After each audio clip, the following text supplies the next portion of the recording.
Hello, my name is Bobby Benton, aka Serendipitously Bobby, and welcome to Life Essentials, the Self Healer's Journey podcast.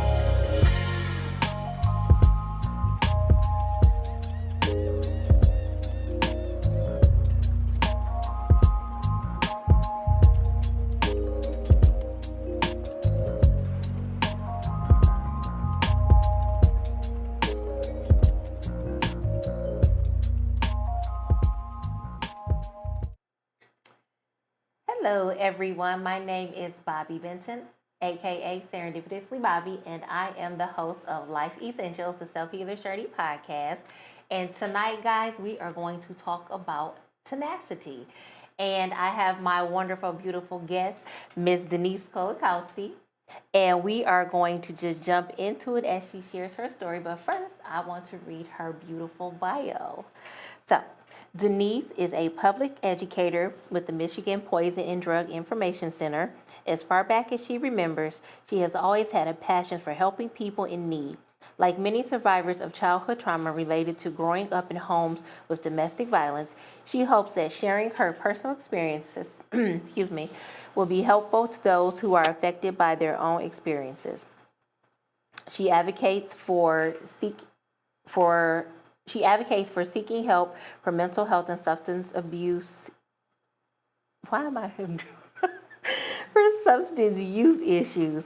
She knows firsthand how mental illness and substance misuse are related to violence in the home. She also knows that without advocates, a support system, and her own tenacity, she could not be here today. So, guys, Miss Denise Kolakowski. Hello, Denise. Hello. And welcome everybody. to the Life Essentials podcast. So, I just want to give a little backstory. So, Denise and I met, what was that, like almost 2 months ago? Yeah, I think it was October. Yeah, it was around October. And I was sharing some information about domestic violence in the workplace.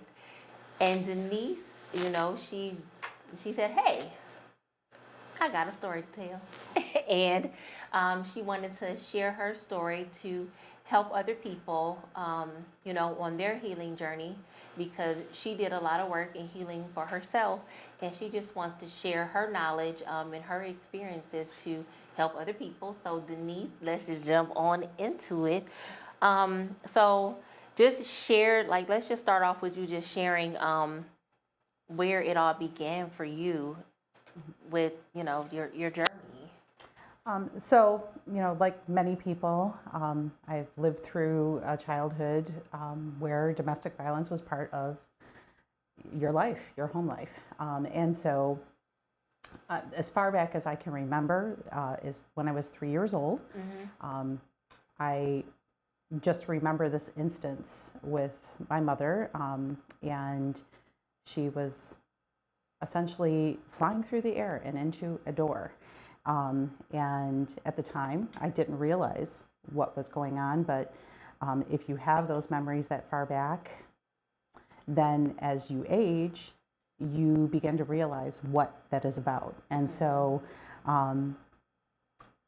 obviously I realized that was violence. That was violence that was happening in the home. And there were many other instances that came about, and just realized, as time went by, just how much this impacted all of us in our home.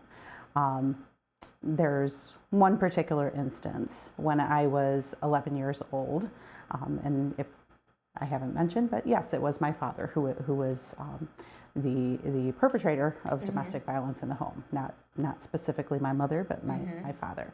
And so I did not want to engage in a family activity, and my father, he was a firefighter, and I think that, when we're looking at people who are in public service, there's a lot of stress related to that, and I think that there's many people who have stories like mine, if they have a parent who works in that type of situation.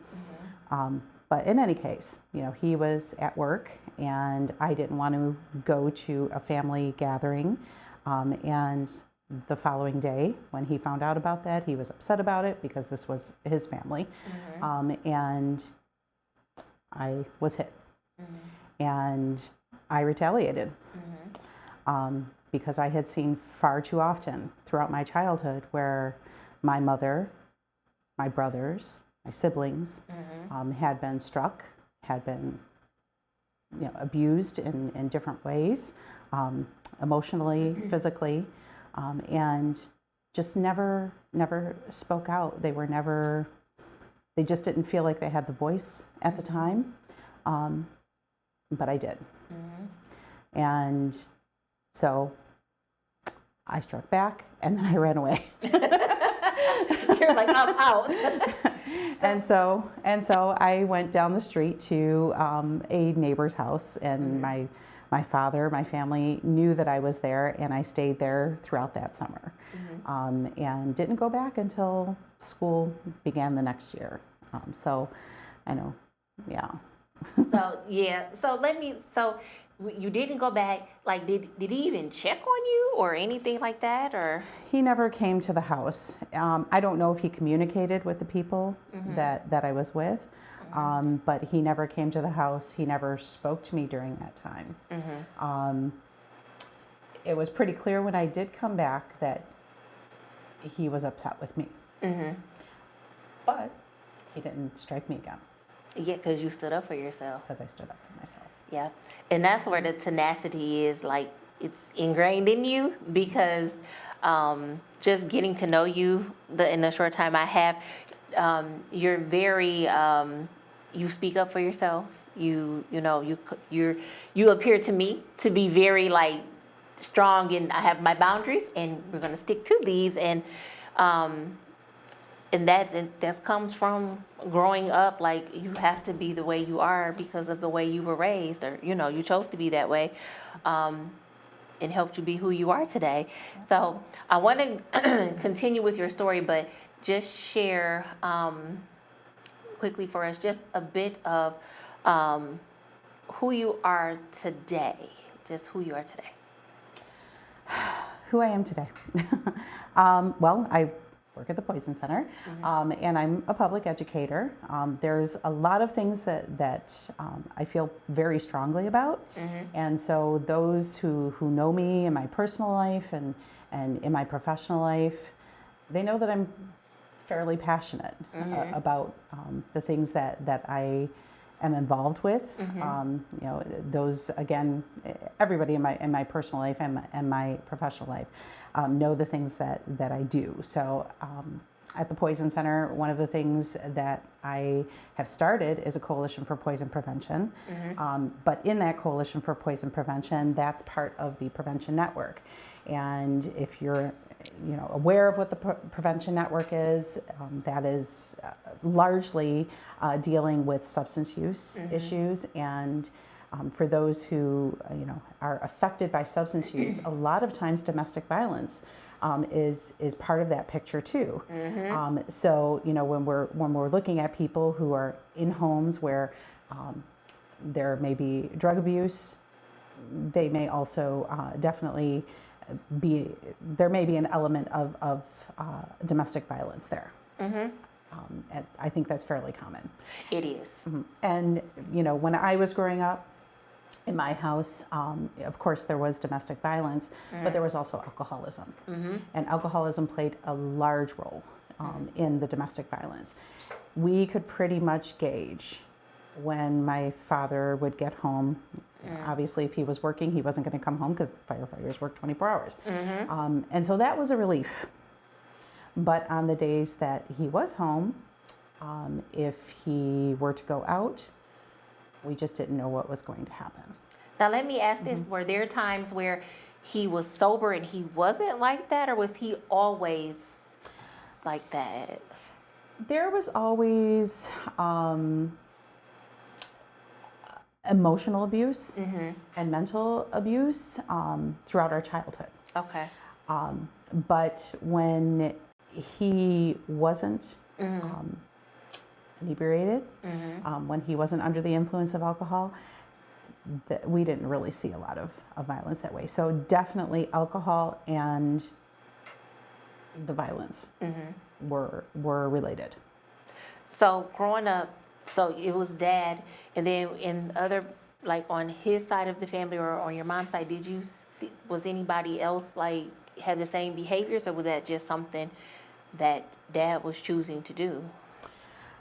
I don't think it was to the extent in the other parts of the family, but there were definitely other parts of our family where we saw this. He had a brother who he also mistreated his family. Okay. And I don't know the details, but I do know that he left early on, whereas my father stayed until I was an adult. No. And, you know, when I was 6 years old, I learned what the word divorce meant. Oh. And this was from a friend down the street. I didn't know what it was. We grew up Catholic. That wasn't a thing that you talked about. And so that day I told my mother, why don't you get a divorce? And she just, you know, it didn't register with her because growing up, you know, Catholic, this is just not something that you did, at least back then. We work on it. We work on it, and we keep all our secrets and things in the house. Right. Yep. Right. So, you know, like I said, I don't know the details about what happened with his brother, but he did end up leaving the home, and that was probably a better thing for his kids. Yeah. And you know, it's saying that is that people don't realize that when you stay in those unhealthy, toxic relationships, it's like you're perpetuating, you're continuing the cycle. Because it's better to raise a child alone in a healthy one-parent home than it is in a toxic and abusive two-parent home. Right. So a lot of people just don't think like, well, I had to stay there together for the family, but you're destroying the kids. Right. And then people use the excuse, I'm staying together for the kids, but no, it's also sometimes I'm scared to be alone. I can't survive on my own, or this is all I know or I'm used to. So it's beyond the kids, but some people use the excuse of the kids. Yes, and that was definitely a part of what I saw growing up. Is he wanted to stay together so that he could, quote unquote, take care of the kids. But I think, you know, obviously there were probably other things that were on his mind during that time. Probably didn't want to pay child support. So I think that's something that a lot of people probably have to deal with. Women who stay in relationships, and you know, males who stay in relationships, paying child support and having to go to court. And that is so selfish. That is so selfish. But you know, I think that yes, you definitely need to think of the children first. Yeah. Because what could their life be like if they didn't live in a home where abuse was a threat every day? I know I dreamed of that when I was a kid. Yeah. And just never saw it. Never saw it. Yeah, I'm with you. And the older I got, the more I saw how these things affected not just me, but my siblings as well. Yeah. You know, I'm the youngest of four. And I believe that there were a few times that my brothers actually did try to stand up for themselves. But I think that they were just so defeated by my father in a way that I wasn't, that they just didn't have it in them. And, you know, as soon as my oldest brother was able to, he left. He went into the Air Force, and he stayed in the Air Force, and he hasn't come back to Michigan permanently. You know, he lives out on the west side of the country. And my father's gone. He died several years ago. So, but just the memories alone for him, like probably being here in Michigan, is triggering for him. Yeah. I Yeah. would definitely say so. Yeah.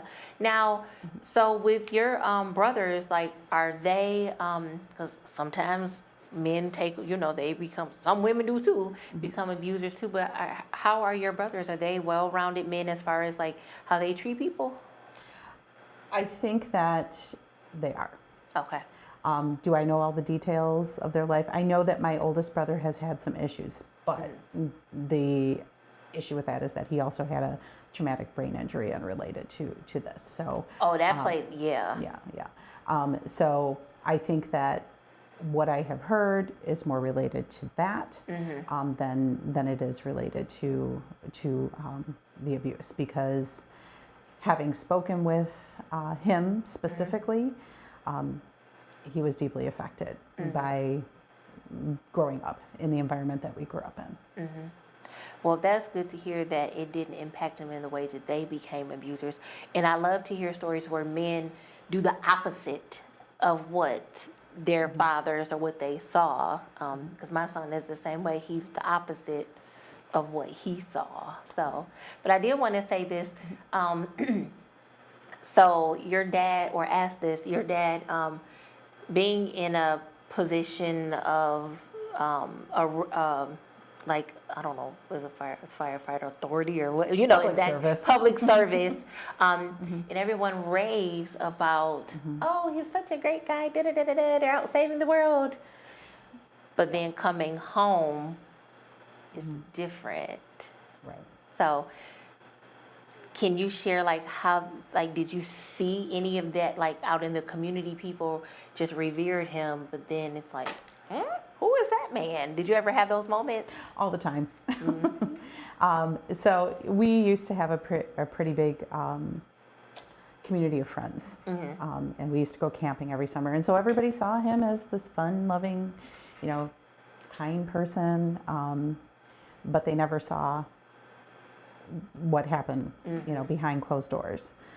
Even when we would be camping and had our trailer, abuse was happening there. Just because we weren't at home doesn't mean that it wasn't happening, because abusers abuse. He was a little quieter with it. Maybe perhaps a little quieter with it.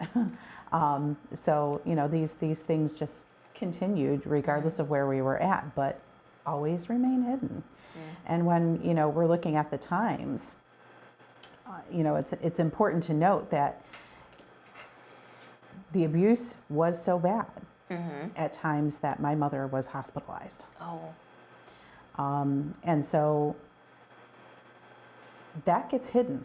And I think even today, it's still hidden in many cases. And there's some other excuse, because not only will the abuser make excuses, the abused will.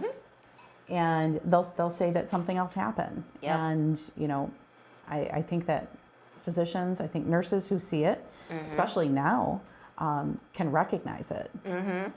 Whereas back in the 70s and in the 80s, a lot of things were just swept aside because of what people said. They said it didn't happen, so we're going to go with that.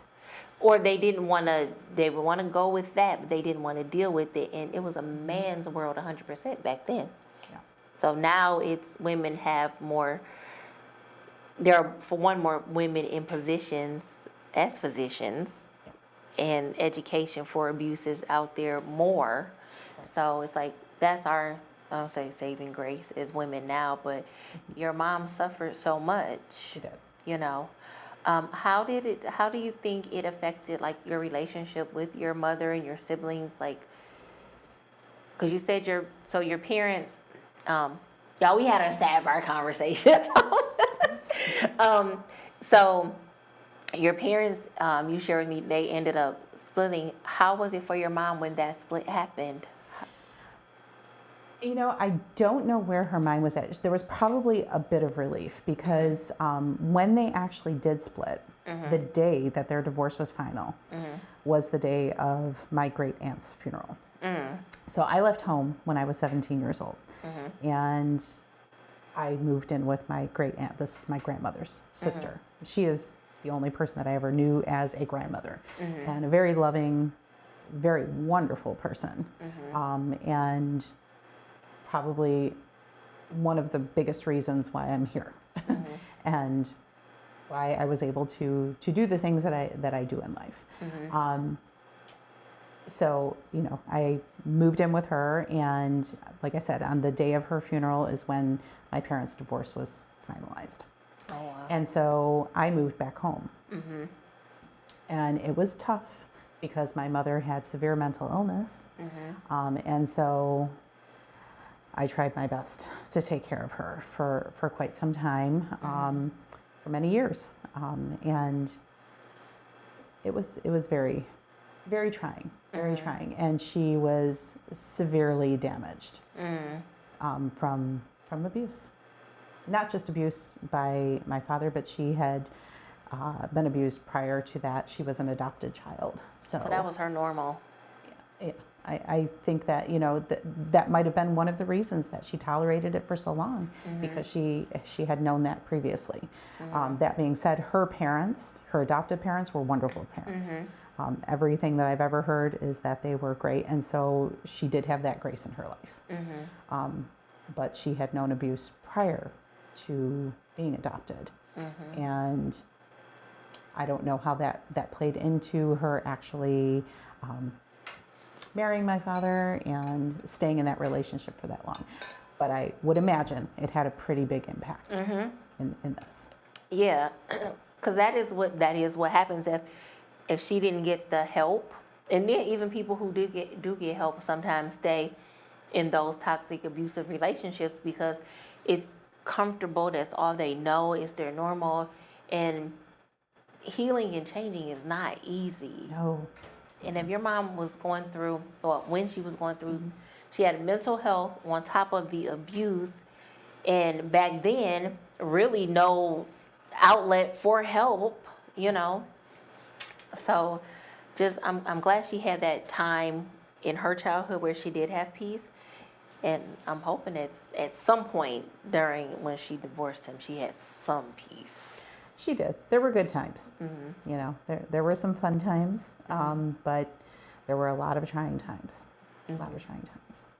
So with your, did your siblings, like, were they there to help with mom and everything afterwards and stuff too?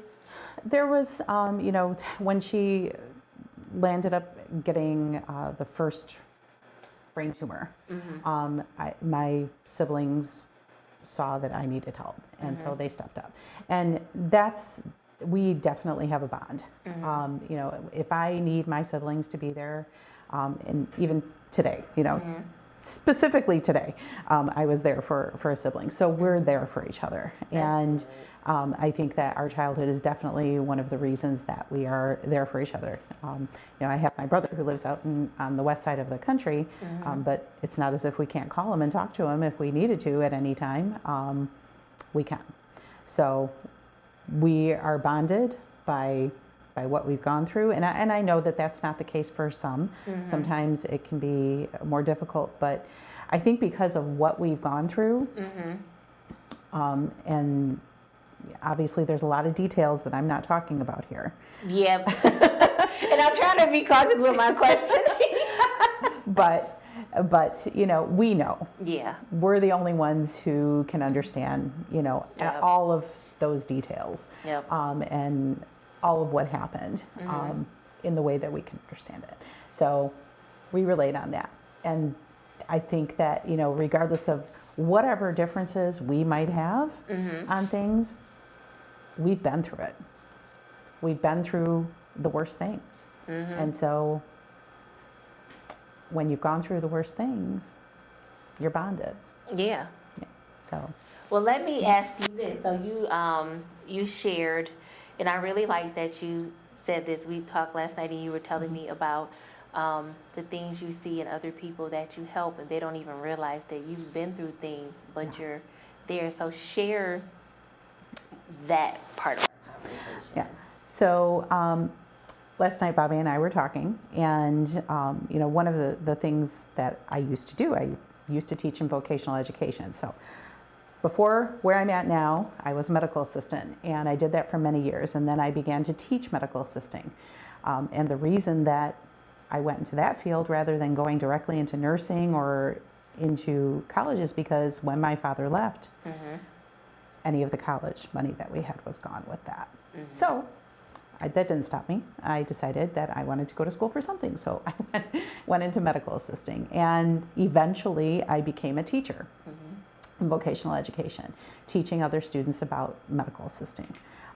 But one of the things that struck me pretty quickly is that those students a lot of them were in the same place that I was at.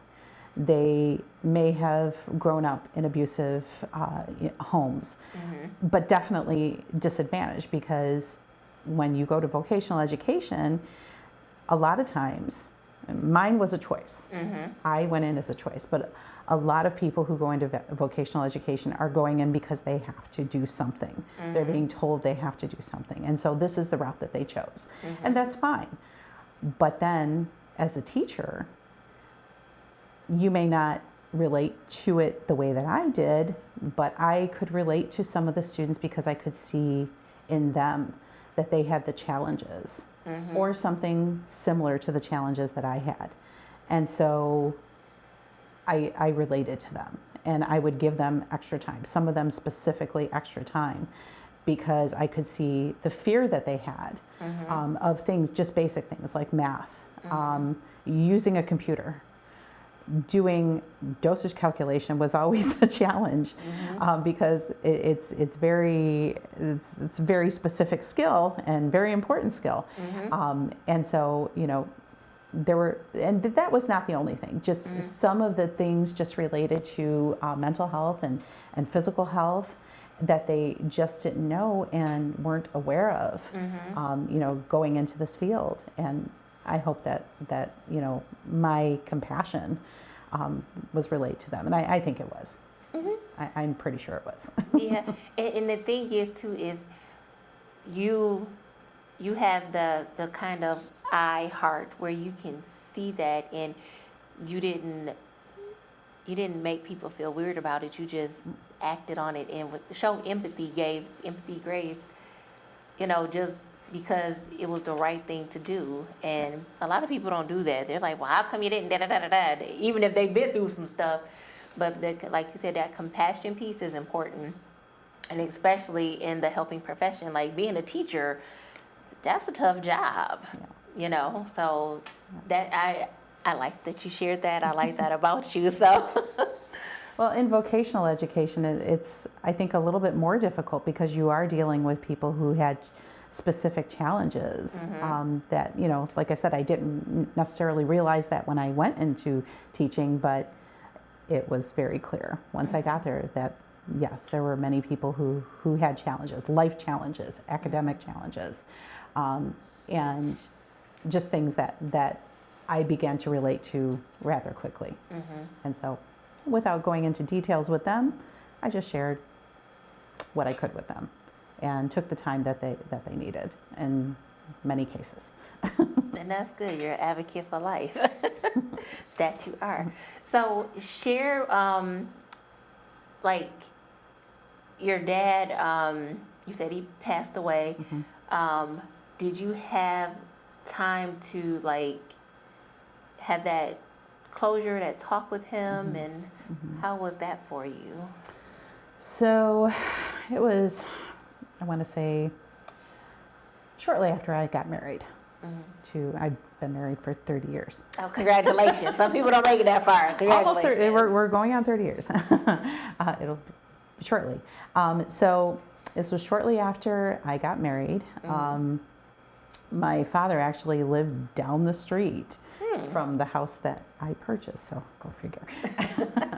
And he was remarried, and he did have a loving relationship with his second wife. Which is, yeah. But he actually apologized to me about our childhood, my childhood. You know, I was the one who stood up to him. So he had to know, when I stood up to him, that I was aware of everything. And I'm sure that probably ate at him for years and years and years, until he finally saw me as an adult, maybe, and on equal footing, enough to apologize. Wow. Well, I'm glad that he did do that. Yeah. Because a lot of people don't get that. I don't think most people get that. Because they flip it and say that they're the victim. But you know what? Your dad, for him to even apologize and acknowledge that he, you know, did those things, somewhere within him, he had his own wounding that he just, but go back to the loving second marriage. Like, that's weird to me. Like, how do you Yeah. go from being this tyrant here to this loving man here? Well, I think, in one of our conversations, you mentioned, he was resentful. And when I think about it, absolutely. He was resentful of the responsibilities that he had. That was part of it. It wasn't the How whole old thing. were they first when they, like, first tell the age that they were when they got together? How young were they?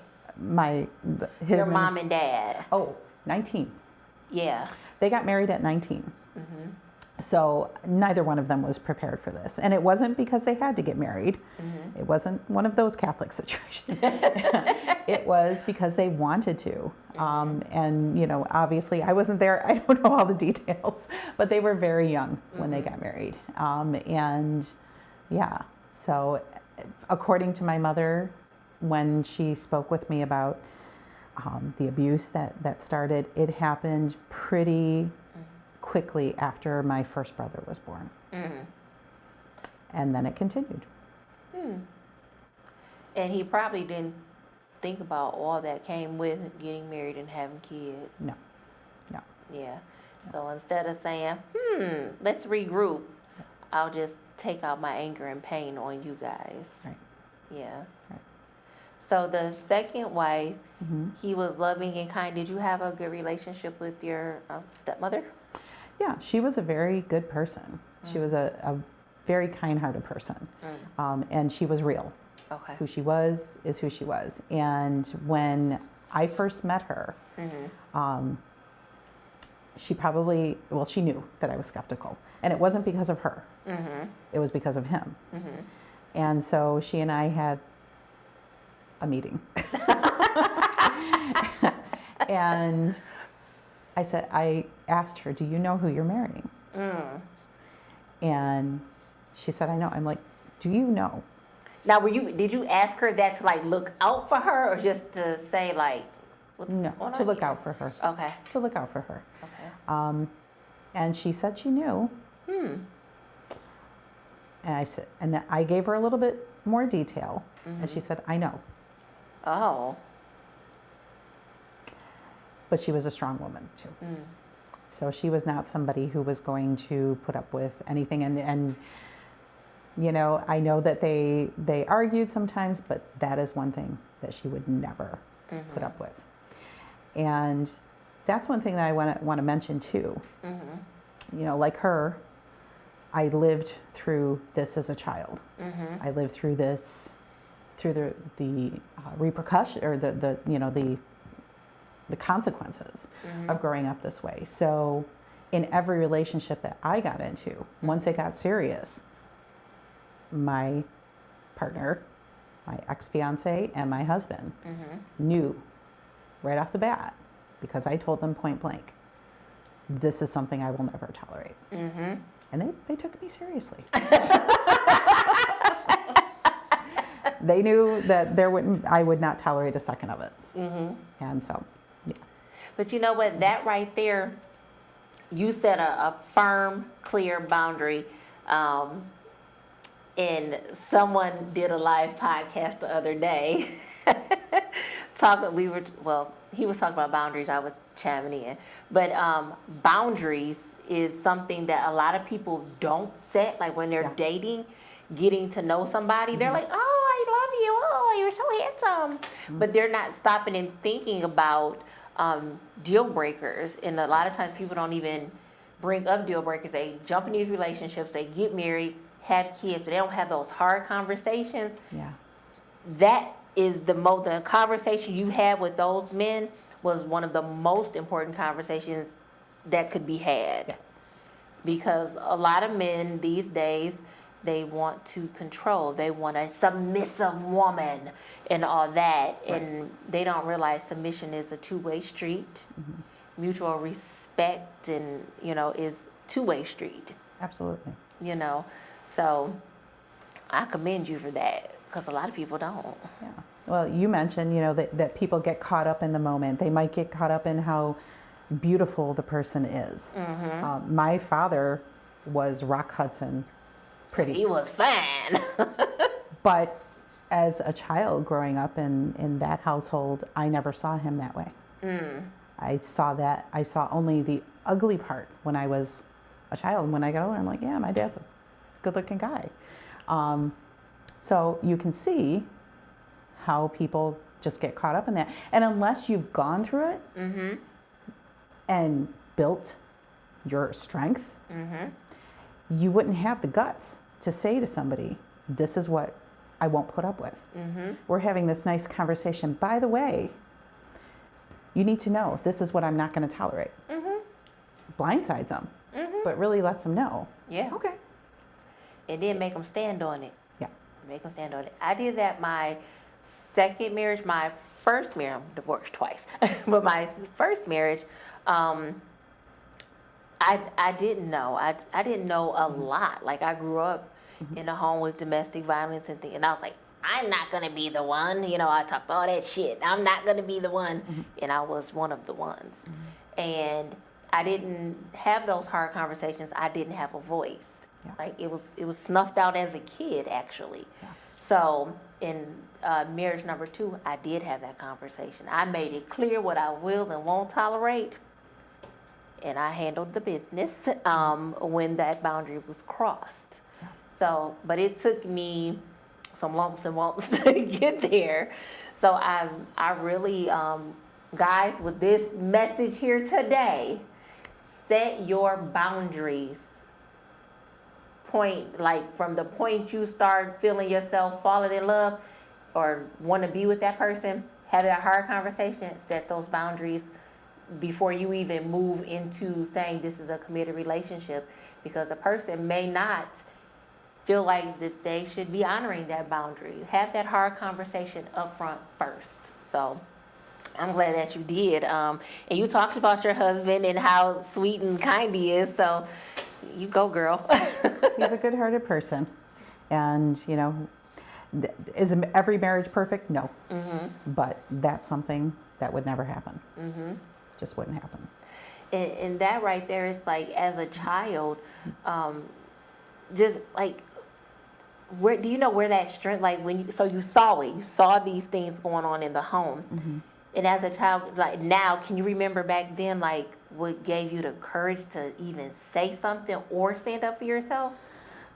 Well, there was one time when the abuse was so bad that it could not be ignored by social services.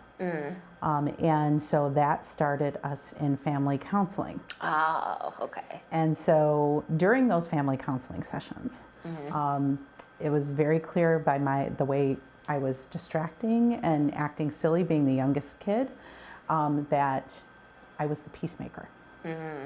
And so the social workers who saw this said she needs to have specific counseling for this. But at the same time, they didn't do anything directly to the abuser. But they did address my need for social counseling. And so I started getting that, and I had that for many years. And I am so thankful to my social worker, I guess you could say,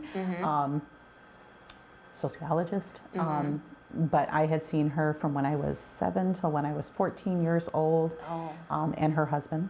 So I saw both of them.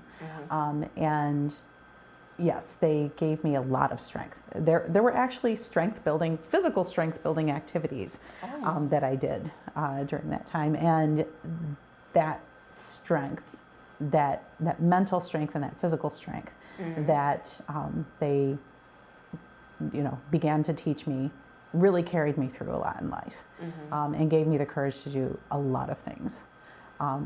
And just the courage to live and be able to say to a partner, this isn't going to happen ever. And so, I'm definitely grateful for them, but I'm also grateful for the matriarchs on my mother's side of the family, who were very strong and independent women. My Aunt Verna, she had been married to somebody who wasn't that great, but he passed away when I was really young.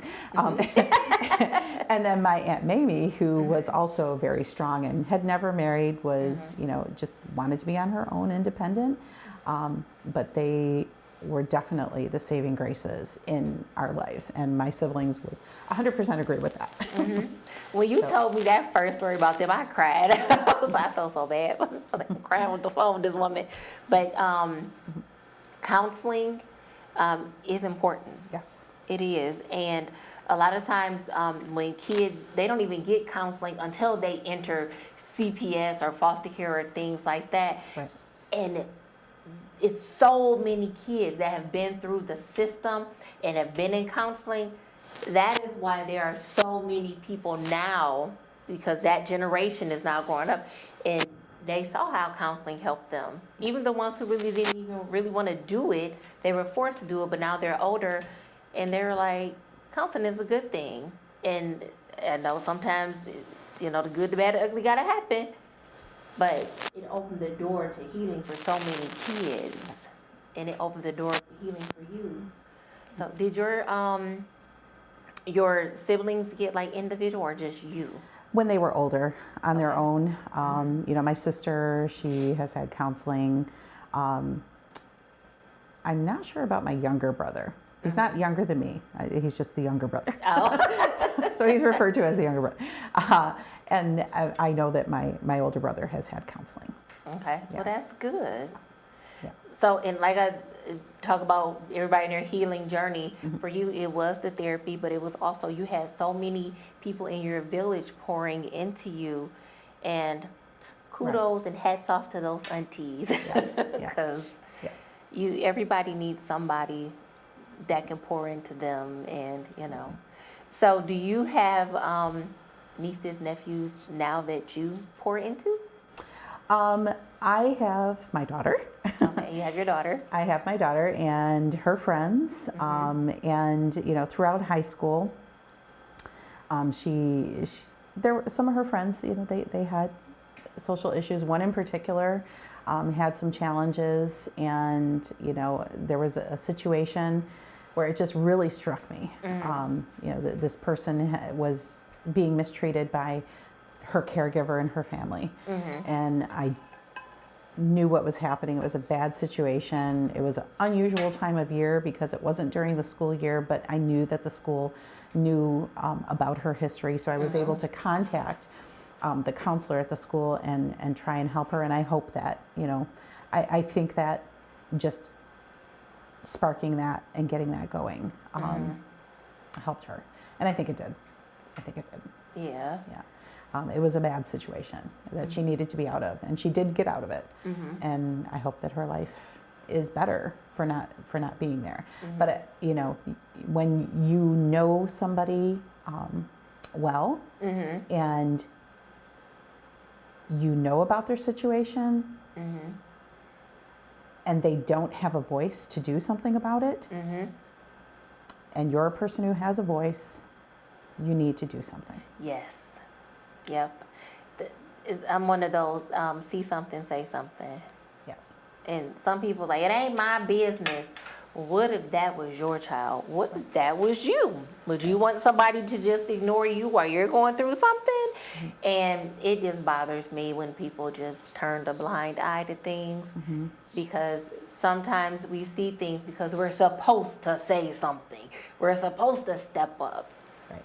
And some people don't, because they don't have their own voice. They don't even know what to do or to say. But some people just, I don't want to get involved or think about it. But I'm glad that you are a see something, say something person, because you're an advocate at heart. So that's cool. And there's another thing that I want to mention too. When people have gone through childhoods with abuse in whatever way it is, that's something that doesn't leave you.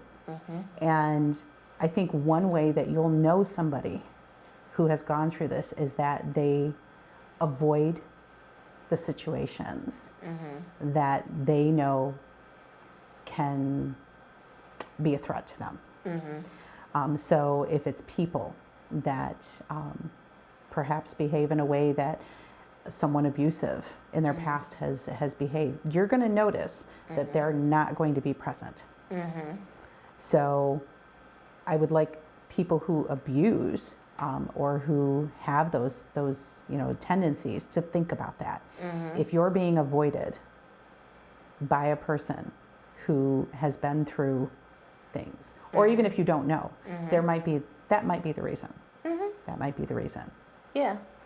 And so, and a lot of people don't realize this too, is that people who have been, their body reacts to, they can just meet somebody and they don't know nothing about this person, but their body will react. It's like I know myself, I can always pick up, I'm like, something ain't right about that person.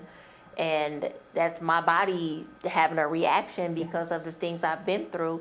Then eventually it comes out that I was right, but it's like an energy thing, I guess, but we pick it up.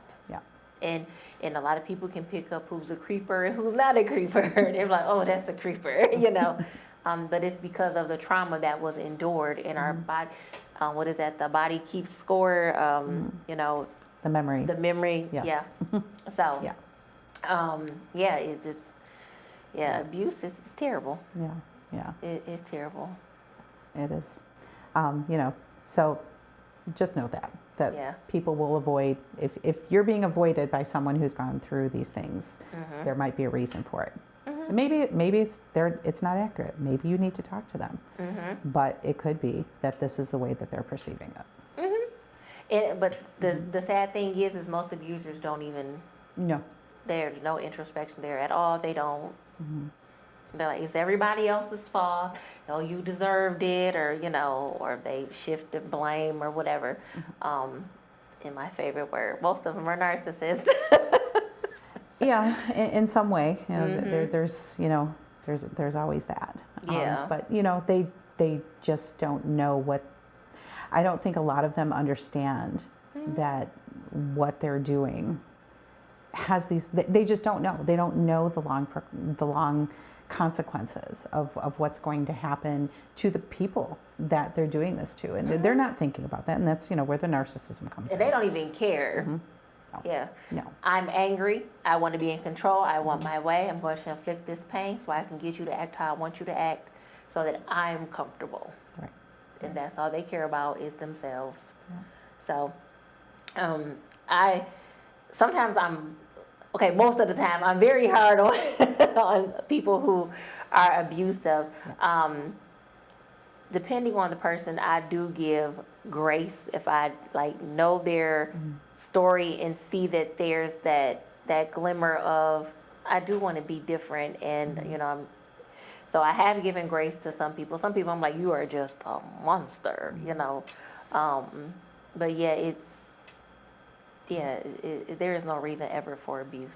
No. Like the resentment, all those that your father carried. I wish back then that it was people, places that he could have went to for help. Yeah. But it was a man's world back then, and men don't go for help. They don't share their feelings. They go drink a beer and sit back and scratch their butt and watch TV and have everyone wait on them hand and foot back then. But, life could have been different if it was more help back then. Right. And that's it. When I was 10 years old, I remember praying about it, and if this changed, how I would, the things that I would do, just if it changed. But it didn't change, and then I had to accept. Well, eventually, what is this teaching me? I always learned something. Learned a lot when I was a kid. You were very not only tenacious, but you were very wise as a child too. You had older siblings, that plays a role too, but you innately were just a wise child. You didn't have to experience anything. I see this, and I know that this is wrong. Yeah. So, and a lot of people don't. They don't see because it's the normal. You're like, this not normal. Right. Yeah.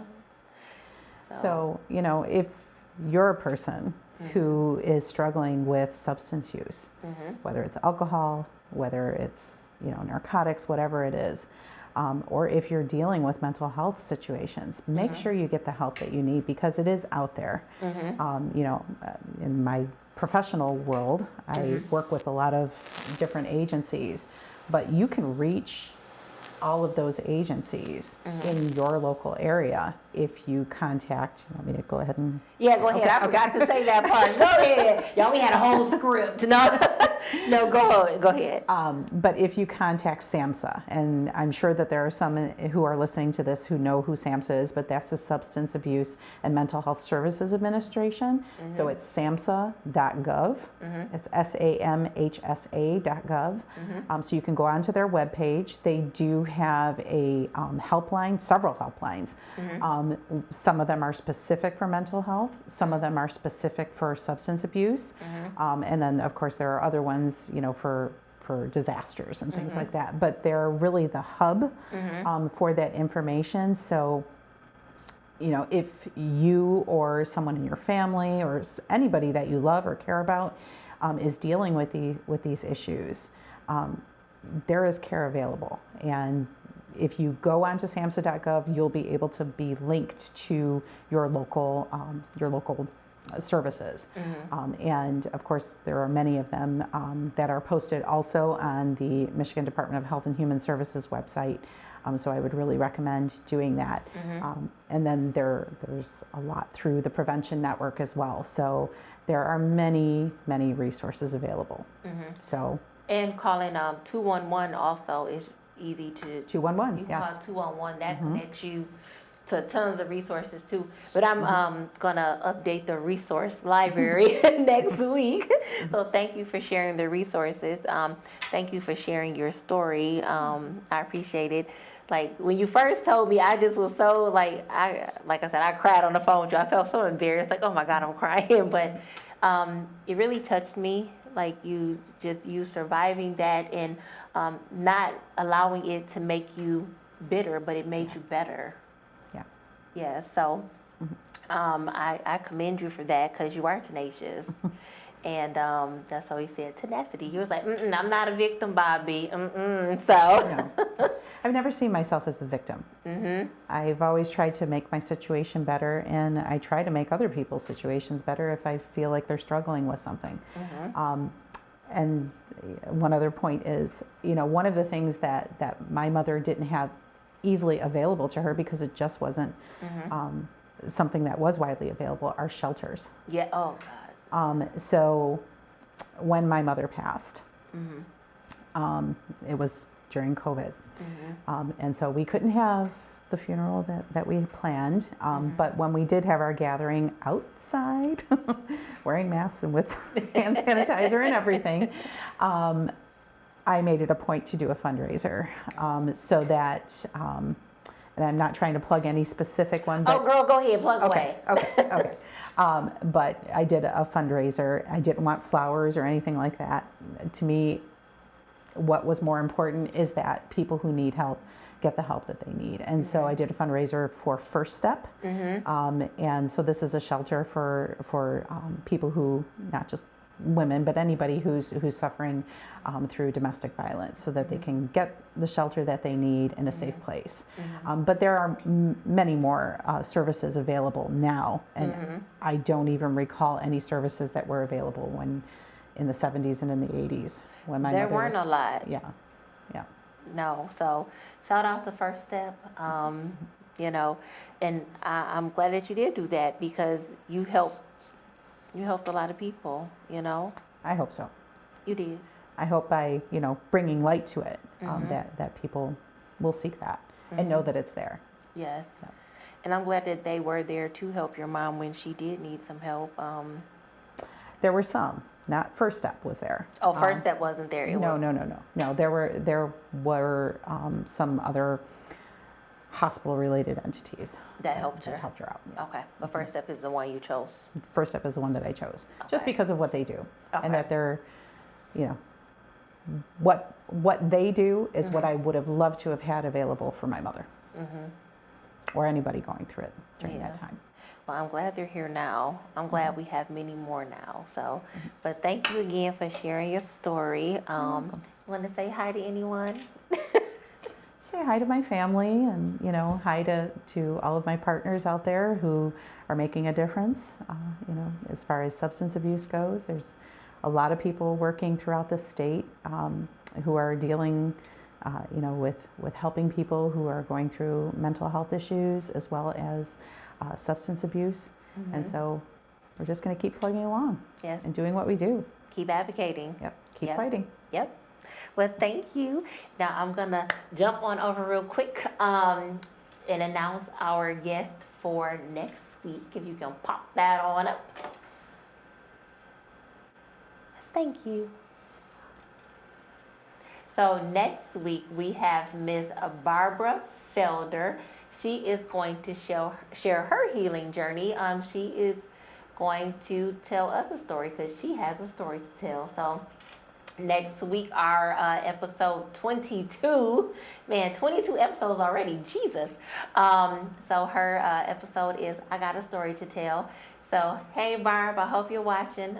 I'll see you next week. So guys, join me next Thursday, January 4th at 7 p.m. live on YouTube, Facebook, and Instagram. We're adding Instagram to the pot. So I will see you all next week. And thank you again, Denise, for being here and sharing your story. I appreciate you. Thank you, Bobby. You're welcome. Bye.